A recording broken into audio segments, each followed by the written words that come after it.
నమస్తే. మీరు చూస్తున్నటువంటి ఈ చెట్టు అవిసె చెట్టు. చాలామంది అవిసె చెట్టు అంటే తెలవదు మేడం, చూపించండి మేడం అని అంటూ ఉన్నారు. అందుకే నేను ఈ వీడియో చేస్తున్నాను. అవిసె చెట్టు అని దీన్ని అంటారు. కొంచెం మనకి చింత ఆకుల్లాగానే ఉంటాయి, కాకపోతే కొంచెం మందంగా ఉంటాయి. ఊర్లలో అయితే తమలపాకు తోటల్లో ఆ తమలపాకు చుట్టుకోవడానికి చెట్లను పెడతారు, ఎందుకంటే ఇవి పెద్దగా నిటారుగా పెరుగుతాయి. అవిసె ఆకులు అనేవి మనము మెయిన్గా ఒక 2 కండిషన్స్లో బాగా వాడతాం. ఒకటి లివర్ని హెల్తీగా చేయడానికి, 2 బ్లడ్ని ప్యూరిఫై చేసుకోవడానికి. అయితే బ్లడ్ ప్రాబ్లం వల్ల అంటే బ్లడ్లో వచ్చే మార్పుల వల్ల వచ్చే ఒక పెద్ద డిసీజ్ ఏంటంటే తెల్ల మచ్చలు, బొల్లి. కొంతమందికి ఏంటంటే స్కిన్ అంతా కూడా విటిలిగో ప్యాచెస్ అని కూడా అంటారు. నార్మల్ కలర్లో ఉండే దగ్గర అక్కడక్కడ తెల్ల మచ్చలు వస్తూ ఉంటాయి.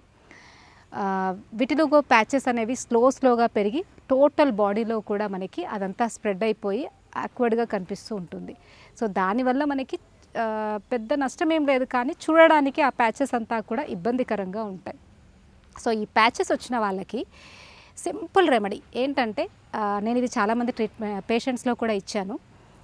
ఈ ఆకులతో ఒక గుప్పెడు ఆకులు తీసుకోవాలి. ఇలా తీసుకొని దీనికి సగం కొబ్బరి తురుము కలిపేసి వాటర్ వేసేసి ఒక పచ్చిమిర్చి సాల్ట్ వేసి ఉడకబెట్టుకొని రెగ్యులర్గా తినాలి.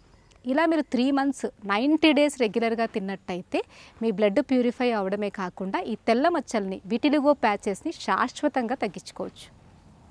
అండ్ రెండవది, మీ లివర్ కూడా చాలా బాగా క్లీన్ అవుతుంది.